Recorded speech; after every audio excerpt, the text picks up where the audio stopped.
जय श्री राधे आप सभी को। प्यारे मित्रों, आज हम स्टार्ट करेंगे राष्ट्रपति नाम का एक टॉपिक है हमारे पॉलिटिकल में, यानी कि जो पॉलिटी जिसे हम राज्य व्यवस्था बोलते हैं उसके अंदर एक टॉपिक आता है जिससे बच्चों most of the time question पूछा जाता है एग्ज़ाम में, चाहे वो किसी भी लेवल का एग्ज़ाम हो, एसएससी हो, एचसीएस हो, यूपीएससी हो। बस पूछने का तरीका अलग हो सकता है। कहीं पे अनुच्छेद पूछ लिए जाएंगे, तो कहीं पे बच्चों राष्ट्रपति की शक्तियां पूछ ली जाएंगी, तो कहीं पे मतलब कार्यकाल से रिलेटेड, तो कहीं ना कहीं इसका क्वेश्चन बनता ही बनता है हर एग्ज़ाम में।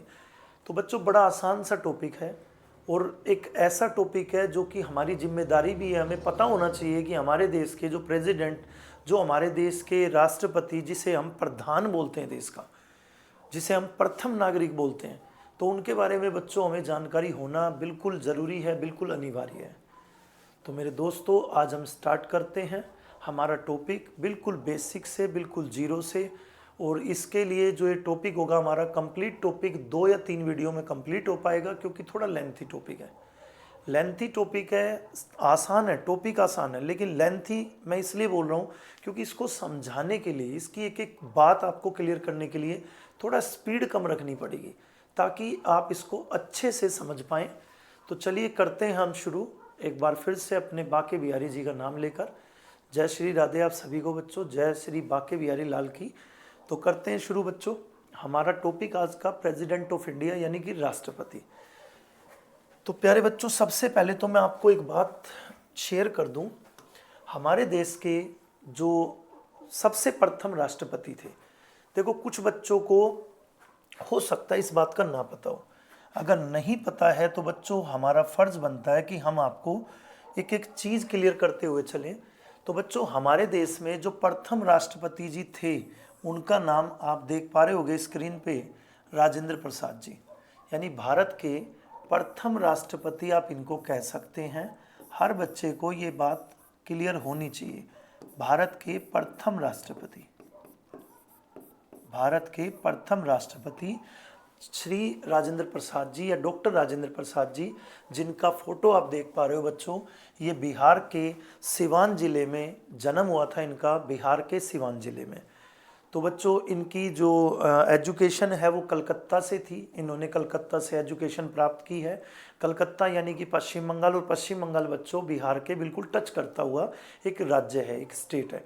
तो उस समय में आप सभी को पता होना चाहिए कि हमारे देश में जो एक विकसित सा राज्य था, जिसे हम कह सकते हैं, जिसके अंदर बहुत सारी यूरोपीय कंपनी या यूरोपीय लोग जहाँ पर बच्चों एंटर कर रहे थे, तो वो हमारे देश का एक राज्य था जो बहुत तेज़ी से फल फूल रहा था, जिसका नाम था बच्चों बंगाल। उस टाइम इसका नाम पश्चिम बंगाल नहीं था, उस टाइम इसका नाम सिर्फ बंगाल था। और बंगाल में ही जगह थी कौन सी? कलकत्ता। और बच्चों कलकत्ता वो जगह थी जिसे आप ये भी कह सकते हो कि भारत की सबसे पहली राजधानी क्या है? कलकत्ता। कलकत्ता के बाद में एक्सटेंड होके क्या बनी है, मतलब एक चेंज करके हमने बना दी कौन सी? दिल्ली। तो बच्चों राजेंद्र प्रसाद जी जो कि प्रथम राष्ट्रपति भी थे, और बच्चों इनके बारे में तुम्हें और पता क्या होना चाहिए, ये हमारी संविधान सभा के, जो भारत की संविधान सभा थी,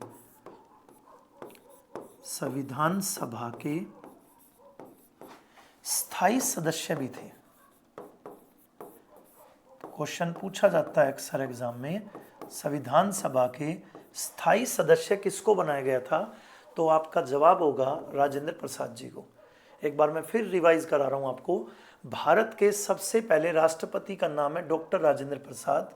डॉक्टर राजेंद्र प्रसाद जी 1950 में बच्चों 1950 में भारत के राष्ट्रपति पद पर थे, और यहाँ से इन्होंने 1962 तक, यानी कि लगभग 12 वर्षों तक राष्ट्रपति पद पर रहे। तो बच्चों भारत के राष्ट्रपति जो कि प्रथम थे और बहुत लंबे टाइम तक ये रहे अपने इस पद पर। संविधान सभा के स्थायी अध्यक्ष भी रहे हैं, ये प्रथम राष्ट्रपति भी रहे हैं। ठीक है, अब बात करते हैं इनकी। जो आप देख पा रहे हैं बच्चों, ये हमारी अभी यानी कि वर्तमान समय में राष्ट्रपति जी हैं। वर्तमान हमारी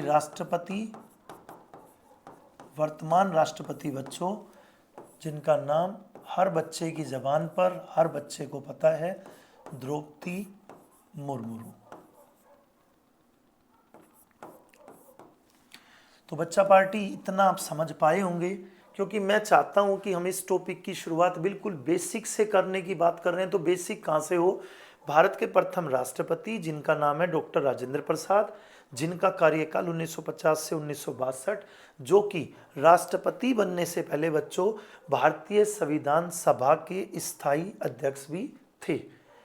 इसके बाद अगर मैं बात करूं बच्चों, तो ये हमारे देश की वर्तमान राष्ट्रपति हैं। और वर्तमान का अगर आपसे पद का स्थान पूछ ले, नंबर पूछ ले, तो बच्चों ये 15वें नंबर की राष्ट्रपति हैं। 15वें राष्ट्रपति के रूप में इन्होंने शपथ ली थी। किन्होंने? द्रौपदी मुर्मू जी ने। लगभग अगर मैं बात करूं तो 2022 में 2022 में इनका कार्यकाल स्टार्ट हुआ। किनका? द्रौपदी मुर्मू जी का। तो द्रौपदी मुर्मू 15वें राष्ट्रपति के रूप में शपथ ले चुकी थी 2022 में। यानी कि 15वें राष्ट्रपति कौन है हमारे, जो कि आपके सामने स्क्रीन पे हैं, श्रीमती द्रौपदी मुर्मू। तो चलिए बच्चों, अब इसके आगे हम अपना टॉपिक स्टार्ट करेंगे। आपको ये बात क्लियर हो चुकी है वर्तमान में कौन है और जो सबसे पहले थे वो कौन है, क्योंकि बहुत बार क्वेश्चन ये पूछा जाता है बच्चों कि वर्तमान में जो राष्ट्रपति हैं द्रौपदी मुर्मू जी, उनका कौन सा राष्ट्रपति के रूप में स्थान है, यानी कि कौन सा स्थान है, वो 12वें नंबर के राष्ट्रपति हैं, 15वें नंबर की या 18वें नंबर के, इस तरह। तो बच्चों जैसे पूछा जाए तो आपका जवाब होगा 15वें राष्ट्रपति के रूप में उन्होंने शपथ ली 2022 में। चलिए बच्चा पार्टी, अब हम छोटी छोटी सी जानकारी शेयर करेंगे जिनसे आपको ये टॉपिक बिल्कुल मस्त समझ में आएगा और कभी नहीं भूलेंगे आप। तो सबसे पहली बात बच्चों, जो टॉपिक हम पढ़ने जा रहे हैं जिसका नाम है राष्ट्रपति, तो जो राष्ट्रपति है बच्चों, उनके बारे में सबसे पहले तो आपको पता होना चाहिए कि संविधान में उनका क्या स्थान है। जैसे कि मैं बात जिसकी कर रहा हूँ बच्चों, वो कर रहा हूँ संविधान के भाग की। बच्चों भाग हैं टोटल संविधान में 22। कितने भाग हैं? 22। इन 22 भागों में से प्यारे बच्चों जो भाग है 5, यानी जो 5th भाग है, दोबारा सुनो, राष्ट्रपति जी के लिए भाग टोटल हमारे 22 हैं। यानी कि मैं यहाँ पे लिख देता हूँ कि संविधान में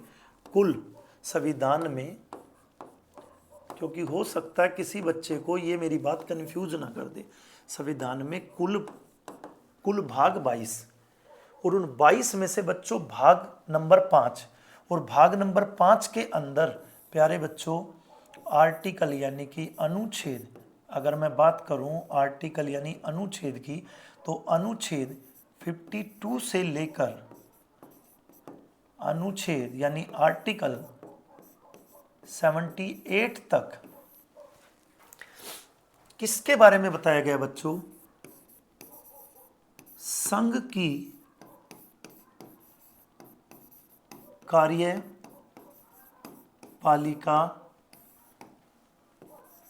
का वर्णन है।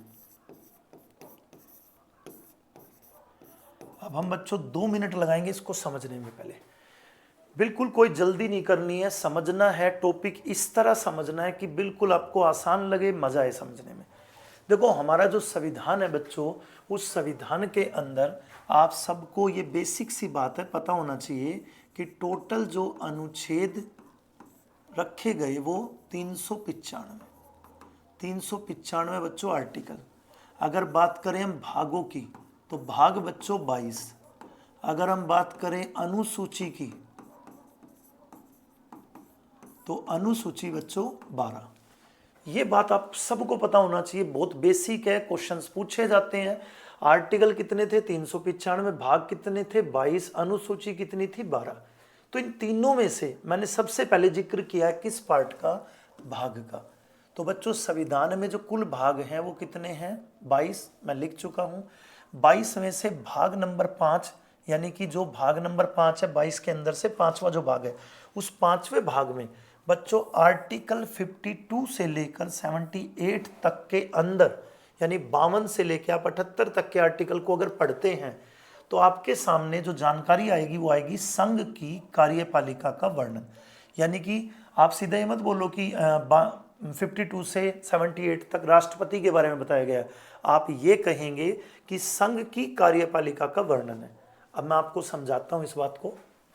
देखिए, जहां बात आती है संघ की कार्यपालिका की, जहां बात आती है संघ की कार्यपालिका की, तो बच्चों संघ की कार्यपालिका में कौन कौन शामिल होते हैं मित्रों, वो समझो। अब आप संघ की कार्यपालिका में शामिल होते हैं, सबसे पहले जिस टॉपिक को आज हम पढ़ रहे हैं उन्हीं की बात करते हैं, राष्ट्रपति जी, दूसरा उपराष्ट्रपति जी, तीसरा हमारे देश के प्रधानमंत्री जी, नेक्स्ट उनका मंत्री परिषद यानी उनकी टीम, उसके बाद बच्चों देश का महान्यायवादी। चलिए, अब आप इतनी बात को समझ लो, रटना नहीं पड़ेगा। देखो यहाँ पे जो मैंने लिखा है कि जो आर्टिकल 52 है उससे लेकर 78 तक के आर्टिकल में संघ की कार्यपालिका का वर्णन है, यानी संघ की कार्यपालिका के बारे में डिटेल है। अंडरस्टूड यहां तक? अब देखिए क्या संघ की कार्यपालिका है, तो मैंने लिखा है संघ की जो कार्यपालिका है, संघ की कार्यपालिका के अंदर कौन कौन इंक्लूड है, वो कौन सी टीम है जिसको हमने संघ की कार्यपालिका कहा। तो बच्चों उसके अंदर एक राष्ट्रपति आएंगे, एक उपराष्ट्रपति आएंगे, एक प्रधानमंत्री आएंगे, एक उनकी टीम यानी मंत्रिपरिषद आएगा, और देश के महान्यायवादी आएंगे जिसे इंग्लिश में हम अटॉर्नी ऑफ जनरल कहते हैं। तो अटॉर्नी ऑफ जनरल को मिलाकर यानी ये 5 शख्स संघ की कार्यपालिका में इंक्लूड होते हैं। तो बच्चों आपको बिल्कुल टिप्स पे हो गई होगी ये बात, मैं उम्मीद करता हूँ। मैं एक बार फिर रिपीट भी कर रहा हूँ, संविधान के अंदर टोटल 395 आर्टिकल यानी 395 अनुच्छेद, उसके अंदर बच्चों भाग की बात करें तो 22, और अगर बात करें अनुसूची की तो जिसे शेड्यूल बोलते हैं बच्चों, वो टोटल 12। तो जितने भी मैंने आपके सामने यहाँ पे लिखे हैं, एक तो ये आपको याद होने चाहिए। बार बार पॉलिटी में आपको ये चीज़ें आपको देखने को मिलेंगी, क्वेश्चंस में मिलेंगी कि किस भाग के अंदर या किस अनुच्छेद के अंदर ऐसा बताया गया है। तो बच्चों जो टोटल हमारे भाग 22 हैं, 22 भाग में से अगर हम बात करें 5वें भाग की यानी 5th जो भाग है, उस 5th भाग के अंदर हमारा आर्टिकल 52 से लेकर आर्टिकल 78 तक के अंदर जितनी भी लाइनें लिखी हैं, वो सभी की सभी लाइनें बच्चों संघ की कार्यपालिका के बारे में बताती हैं। तो बच्चों को कंफ्यूज कर देगी ये बात कि संघ की कार्यपालिका क्या है। तो मैंने फिर एक्सप्लेन कर दिया है कि संघ की कार्यपालिका के लिए बिल्कुल भी आप कंफ्यूज ना हो, राष्ट्रपति, उपराष्ट्रपति, प्रधानमंत्री, मंत्रिपरिषद और देश का महान्यायवादी, यानी ये 5 मिलकर क्या कहलाते हैं, संघ की कार्यपालिका। और इन सब के बारे में डिटेल चाहिए तो कहाँ पढ़ना पड़ेगा, आर्टिकल 52 से लेकर आर्टिकल 78 तक। तो प्यारे बच्चों, प्यारे दोस्तों, उम्मीद करता हूँ 100% आपको ये बात समझ आई होगी। अब इससे थोड़ा सा आगे बढ़ते हैं, स्टेप टू स्टेप चलते हैं। देखिए भाई, अगर मैं बात करता हूँ, अब जैसे हमने राष्ट्रपति जी के बारे में बात की, तो राष्ट्रपति जी को अब आप क्या कहेंगे, वो संघ की कार्यपालिका के अंदर इंक्लूड है। तो आप इस बात को लिख सकते हो, संघ की कार्यपालिका। संघ की कार्यपालिका में कौन कौन इंक्लूड था बच्चों, एक बार फिर से रिवाइज कर लो, हमें बार बार इस बात की जरूरत पड़ेगी। तो संघ की कार्यपालिका में राष्ट्रपति, उनकी मदद के लिए उपराष्ट्रपति, फिर प्रधानमंत्री, फिर मंत्रिपरिषद और भारत के अटॉर्नी जनरल यानी कि महान्यायवादी। तो बच्चों जो संघ की कार्यपालिका में हमने राष्ट्रपति जी की बात की, राष्ट्रपति के लिए एक बात आपको और याद रखनी है। यहाँ पे देखो, क्या आपको पता होना चाहिए कि राष्ट्रपति को राज्यों का प्रमुख माना जाता है। राज्यों का प्रमुख माना जाएगा, कहा जाएगा। मैं किसकी बात कर रहा हूं, एक बार फिर समझिए। राष्ट्रपति जी को राज्यों का प्रमुख माना जाता है। ये बात आपको धीरे धीरे अभी समझ आएगी। जब मैं पूरा टॉपिक समझाऊंगा तो मैं आपको पूरा एक्सप्लेन करूंगा कि इनको राज्यों का प्रमुख क्यों माना गया। ये तो देश के सबसे बड़े पद की बात कर रहे हैं और बात कर रहे हैं राज्यों का प्रमुख। तो बच्चों ये इन्हीं से कनेक्ट है। वो कैसे कनेक्ट है समझाएंगे भी। तो राष्ट्रपति के बारे में एक बात तो ये बच्चा पार्टी, और दूसरी बात आपको यहाँ पर एक चीज़ और पता होनी चाहिए कि राष्ट्रपति को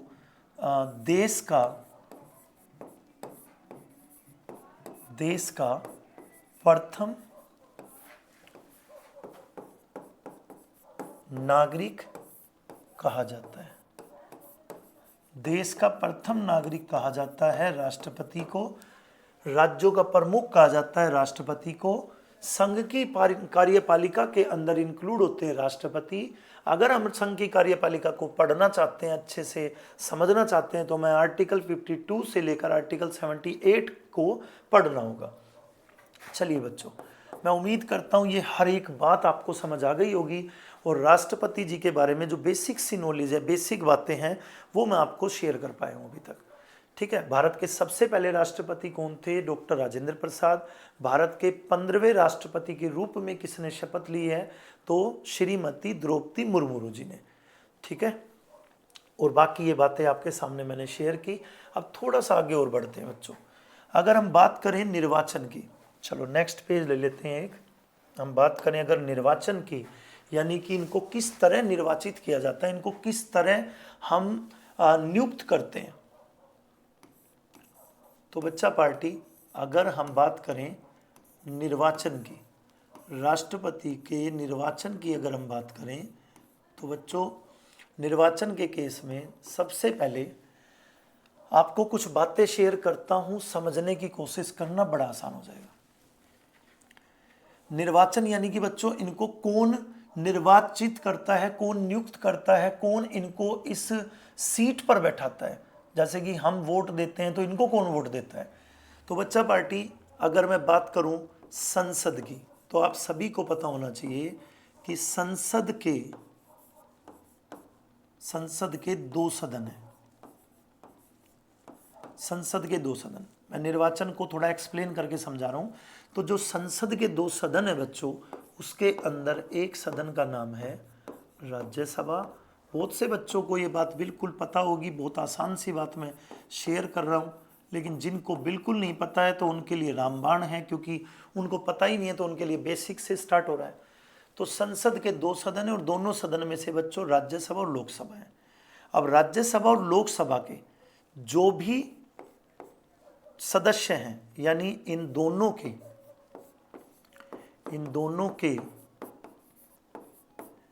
केवल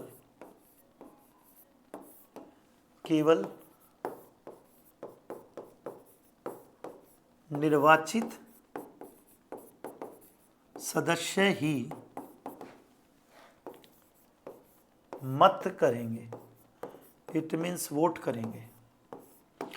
पहले बच्चों इतनी बात समझेंगे, पहले हम सिर्फ इतनी बात समझेंगे। जब ये आपको समझ आ जाएगी तब हम नेक्स्ट स्टेप पे बढ़ेंगे। राष्ट्रपति को अगर चुनना है, जिस तरह हमारे देश में किसी भी नेता का या किसी भी पोस्ट के लिए, किसी भी पद के लिए बच्चों जिस तरह इलेक्शन होता है, तो उसी तरह, बिल्कुल सेम उसी तरह राष्ट्रपति जी का भी इलेक्शन होता है। बस फर्क क्या है, मैं यहाँ पे लिख देता हूँ। राष्ट्रपति जी का जो इलेक्शन होता है उसमें बच्चों अप्रत्यक्ष मत होते हैं। अप्रत्यक्ष मतदान लिख दो या मत लिख दो, बस बात समझने से। ठीक है। अप्रत्यक्ष मत से क्या मतलब है बच्चा पार्टी?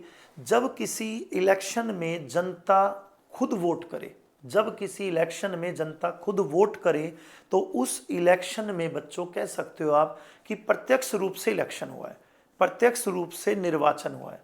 लेकिन जब जनता इलेक्शन में वोट ना डाल सके, बल्कि जनता के द्वारा चुने गए लोग वोट डालें, जैसे हम बहुत सारे नेताओं को चुनते हैं, वो नेता राष्ट्रपति के लिए वोट डालते हैं। फॉर एग्जाम्पल, हम अपनी विधानसभा के लिए लोगों को चुनते हैं। जैसे हम दिल्ली के लोग हैं, तो दिल्ली की विधानसभा के लिए हम खुद उनका निर्वाचन करते हैं, हम खुद मत करते हैं, वोट डालते हैं। दिल्ली में जब भी इलेक्शन होता है तो दिल्ली की जनता वोट करती है।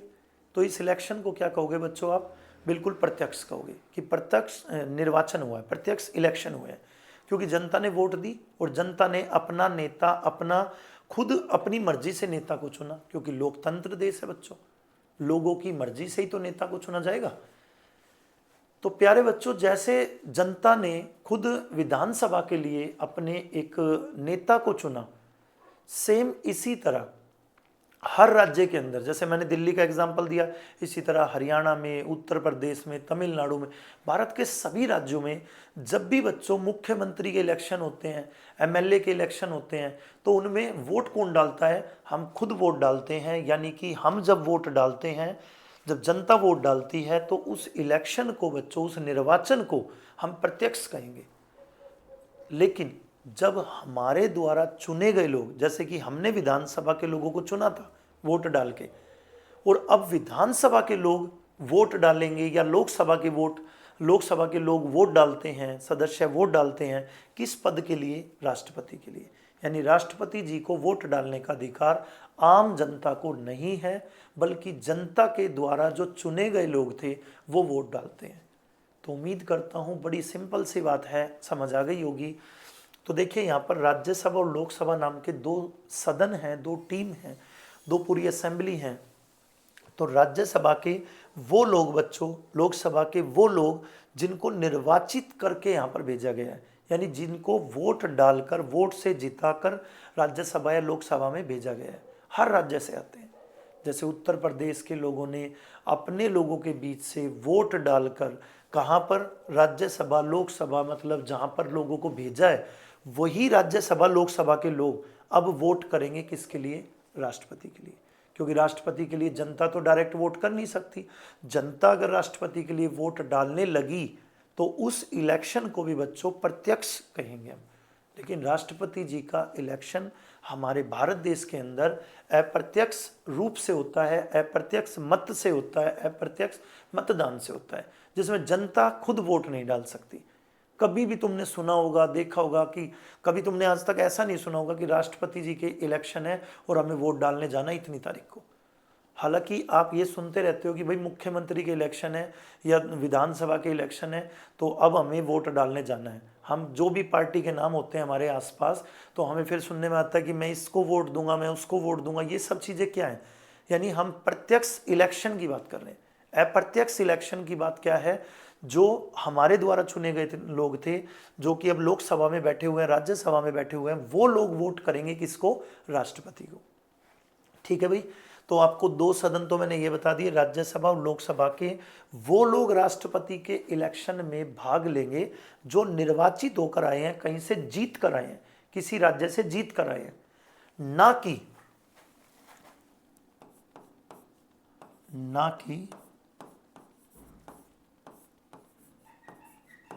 मनोनीत सदस्य।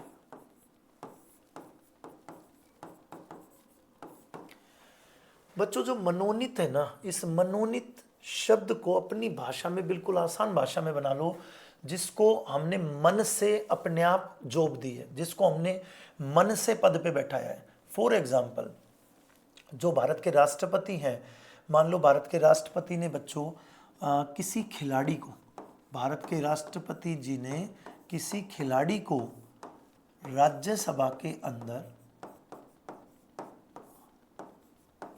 क्या कर दिया? मनोनीत। तो जनता से कोई मतलब नहीं है, जनता ने वोट वगैरह थोड़ी ना की है। किसी खिलाड़ी को राज्यसभा के अंदर, देखो दो सदन है, राज्यसभा लोकसभा, राज्यसभा के अंदर किसी खिलाड़ी को अगर आप सुनते हैं, जैसे कि मैरी कॉम, जैसे कि मैं बात करूं सचिन तेंदुलकर, तो बच्चों ऐसे बहुत सारे खिलाड़ी, बहुत सारे कलाकार, बहुत सारे अभिनेता आपने सुने होंगे, जैसे कि जया बच्चन। तो इनके जो मैं नाम बता रहा हूँ आपको, ये सभी के सभी लोग राज्यसभा के सदस्य रह चुके हैं। राज्यसभा के सदस्य इनको किसने बनाया? राष्ट्रपति जी ने बनाया। राष्ट्रपति जी ने उनको मनोनीत किया था, ना कि वो निर्वाचित होकर गए थे। यानी कि राज्यसभा में 12 लोगों की सीट, 12 पद ऐसे होते हैं जो बच्चों कितने? 12 कह सकते हो आप, 12 पद ऐसे होते हैं जिनको राष्ट्रपति अपनी मर्जी से चुनते हैं, यानी मनोनीत करते हैं। उनके लिए वोट नहीं होती बच्चों। वोट किन के लिए होती है? जो बाकी सदस्य हैं, जितने भी राज्यसभा लोकसभा में बहुत सारे सदस्य हैं, वो सब निर्वाचित होकर यानी वोट के जरिए यहाँ तक आते हैं। लेकिन कुछ सदस्य खिलाड़ी हो सकते हैं, अभिनेता हो सकते हैं, मतलब वो अपनी कला में माहिर होंगे, उन लोगों को राष्ट्रपति अपनी मर्जी से मनोनीत करेंगे बच्चों, राज्यसभा में उनको एक स्थान देंगे। तो प्यारे बच्चों, जितने भी मनोनीत सदस्य हैं वो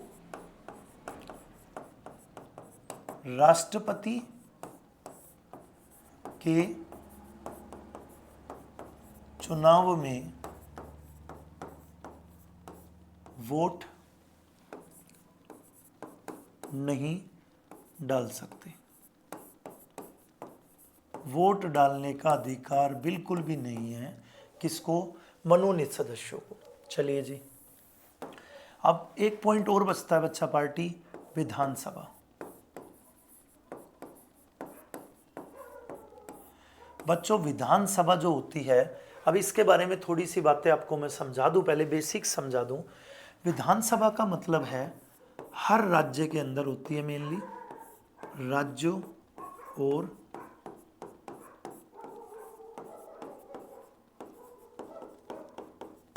केंद्र शासित, राज्यों और केंद्र शासित। हालांकि हमारे देश के जितने भी केंद्र शासित प्रदेश हैं उनमें से केवल दिल्ली व पुडुचेरी, दिल्ली व पुडुचेरी में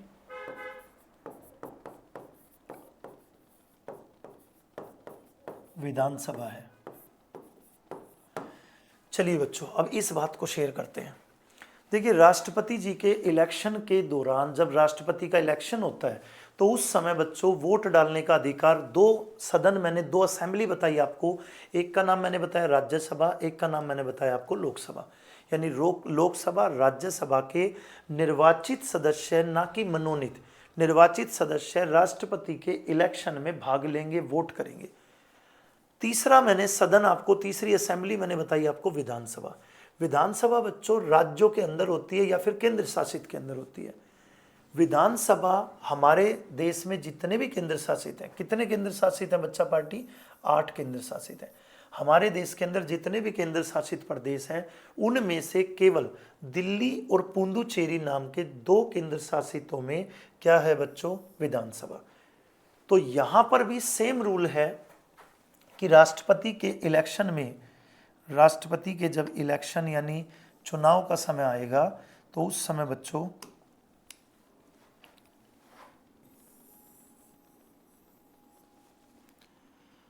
विधानसभा के भी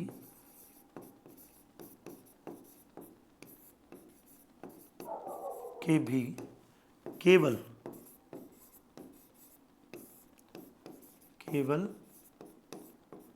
निर्वाचित सदस्य ही वोट डाल सकते हैं। यानी आप ये कह सकते हो कि बच्चों तीनों की तीनों असेंबली में, राज्यसभा हो, लोकसभा हो या विधानसभा हो, वोट डालने का अधिकार प्यारे बच्चों केवल निर्वाचित सदस्यों को है, ना कि मनोनीत सदस्यों को। तो मैं उम्मीद करता हूं कि आपको इतनी जानकारी बिल्कुल अच्छे से समझ आ गई होगी। बहुत आसान है, बहुत सारी सिंपल सी बातें हैं। हम पढ़ रहे थे राष्ट्रपति जी के बारे में। हमने राष्ट्रपति जी के बारे में बच्चों कुछ बातें जो पढ़ी वो यहाँ से शुरुआत की थी कि जो हमारा संविधान है उसमें कुल अनुच्छेद हैं 395। 395 आर्टिकल में भाग हैं बच्चों हमारे 22। हमारे जो अनुसूची हैं वो 12 हैं। जो हमारे भाग 22 हैं उनमें से 22 में से 5वां जो भाग है, उस 5वें भाग में बच्चों आर्टिकल 52 से लेकर आर्टिकल 78 तक किस चीज़ का वर्णन है बच्चों? संघ की कार्यपालिका।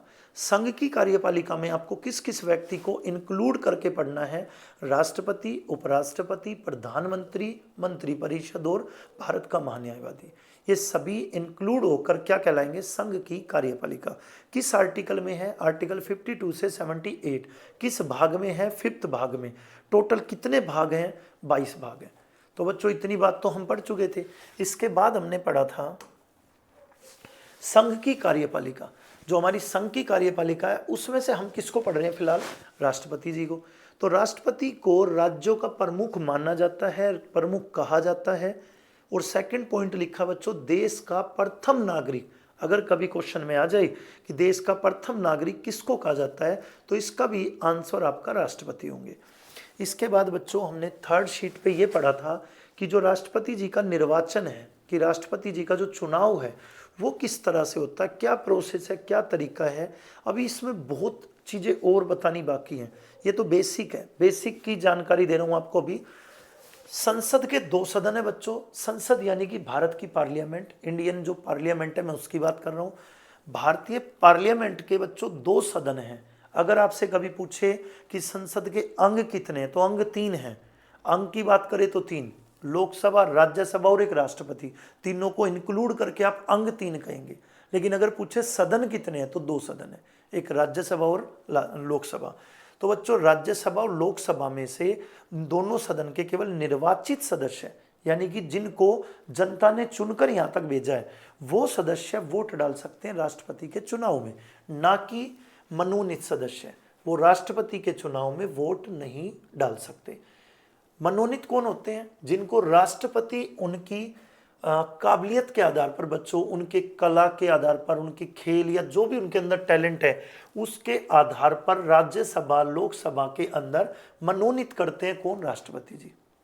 राष्ट्रपति का चुनाव बच्चों भारत के अंदर अप्रत्यक्ष चुनाव कहलाता है, यानी डायरेक्ट जनता से नहीं हो रहा है। अगर जनता से होता वोट तो क्या कहलाता? प्रत्यक्ष। अब क्या कहलाएगा? अप्रत्यक्ष। विधानसभा, तीसरा सदन है विधानसभा, जो कि राज्य और केंद्र शासितों में होता है। केंद्र शासित में किस किस में? दिल्ली और पुडुचेरी में, बाकी किसी में नहीं है। विधानसभा पर भी सेम रूल चलेगा बच्चों, विधानसभा के भी केवल निर्वाचित सदस्य ही वोट डाल सकते हैं। चलिए भाई हम थोड़ा सा और आगे पढ़ लेते हैं। अब बात आती है बच्चों एज की। तो देखिए कोई भी व्यक्ति राष्ट्रपति अगर बनना चाहेगा, अगर कोई भी व्यक्ति राष्ट्रपति बनना चाहेगा तो उसके लिए क्या क्वालिटी होगी? क्योंकि राष्ट्रपति बनना तो सब चाहेंगे, मैं भी चाहूँगा, आप भी चाहोगे। राष्ट्रपति भारत का प्रथम नागरिक है बच्चों। राष्ट्रपति जी मतलब भारत की सबसे बड़ी पोस्ट है, पावर है। आपने सुना होगा कि तीनों की तीनों सेनाएं भी उनके अंडर हैं। तो इतना बड़ा व्यक्ति तो हर कोई बनना चाहेगा, लेकिन उसके बनने के लिए कोई ना कोई क्राइटेरिया होगा, कोई ना कोई बच्चों एक स्टैंडर्ड रखा होगा। ऐसे ही थोड़ी ना सब बन जाएंगे। तो हम बस उसी की बात कर रहे हैं। तो अगर हम बात करें कि राष्ट्रपति बनने के लिए, तो प्यारे मित्रों एक तो 35 वर्ष उम्र होनी चाहिए। सबसे पहले तो आप समझदार से होने चाहिए थोड़े। 35 वर्ष आयु मतलब 35 से ऊपर चलेंगे, 35 से नीचे नहीं चलेंगे। अगर नेक्स्ट की बात करूं बच्चों, तो आपके अंदर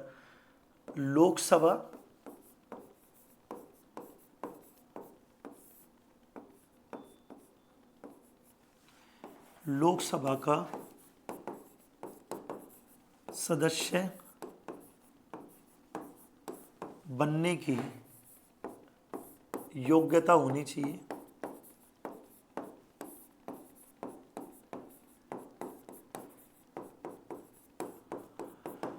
एक बात और बच्चों, कुछ बेसिक बातें जो हर कह सकते हो सेवा के पद के लिए पूछी जाती है, जैसे कि आप पागल ना हो, ये कॉमन बात है, पागल ना हो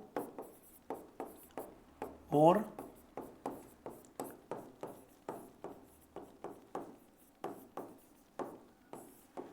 दिवालिया ना हो, जिसे बैंकक्रप्ट बोलते हैं इंग्लिश में बच्चों, हिंदी में बोलते हैं दिवालिया। मतलब आप दिवालिया नहीं होने चाहिए, आप पागल नहीं होने चाहिए। एक और बात जो सबसे पहली बात होनी चाहिए, जो है भी सबसे पहले, मैंने लिखा नहीं यहाँ पर, भारत का नागरिक हो।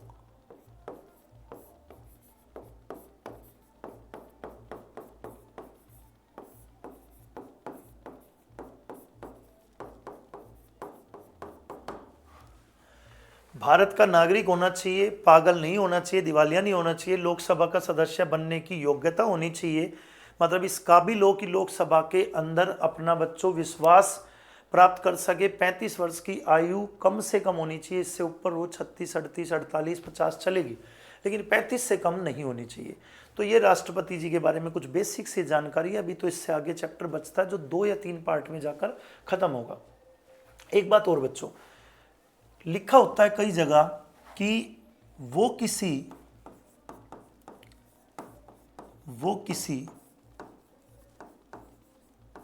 लाभ के पद पर ना हो।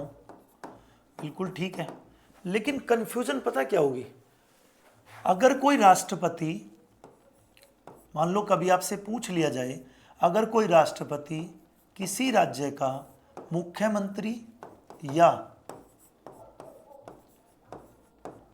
राज्यपाल हो तो क्या वह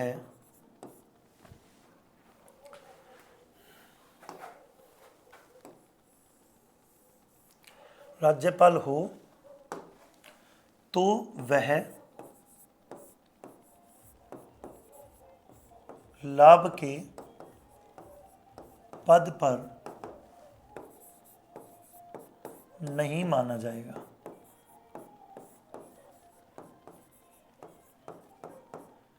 यानी बच्चों, आपको कंफ्यूज किया जा सकता है क्वेश्चन में कभी कि अगर किसी व्यक्ति को, जैसे लिखा होता है किताबों में कि कोई भी व्यक्ति अगर लाभ के पद पर होगा तो राष्ट्रपति के चुनाव में पार्टिसिपेट ही नहीं कर सकता।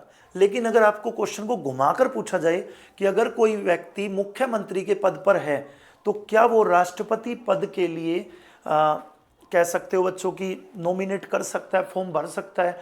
क्या वो वो व्यक्ति नॉमिनेट करने के लायक है, क्योंकि वो तो लाभ के पद पर है? तो आप इस मुख्यमंत्री पद को और राज्यपाल पद को लाभ के पद में काउंट नहीं करेंगे, क्योंकि ऐसे बहुत सारे राष्ट्रपति हैं जो पहले राज्यपाल थे बच्चों और वो बाद में क्या बने? राष्ट्रपति बने। पहले राज्यपाल थे, फिर क्या बने? राष्ट्रपति। तो इनकी पूरी सूची पढ़ेंगे, पूरी डिटेल पढ़ेंगे। तो आज की क्लास केवल थोड़ी देर की रखी है, जिसमें कि फर्स्ट पार्ट है, बेसिक पार्ट है। इसके अच्छे से नोट्स बना लेना। जिन भी बच्चों तक ये वीडियो पहुंचती है, जो भी बच्चे इस वीडियो को पढ़ते हैं, पहले बेसिक का एक पूरा का पूरा नोट्स बनाना अच्छे से, अपने शब्दों में पहले इसको पढ़ना, फिर इसको अपने शब्दों में डालना। अपने शब्दों में देखो, आप और भी छोटा करके इसको लिख सकते हो तो बड़ी अच्छी बात होगी। ठीक है बच्चों, नेक्स्ट पार्ट भी जल्दी अपलोड कर दूंगा। तो आपका राष्ट्रपति पद से जितने भी क्वेश्चन एग्जाम में आ सकते हैं, उम्मीद है कि इस वीडियो को पढ़ने के बाद जो भी 2-3 पार्ट में बनेगी, फिर आपके क्वेश्चन शायद ना बचे। बाकी तो कृपा ठाकुर जी की होनी जरूरी है। जय श्री राधे।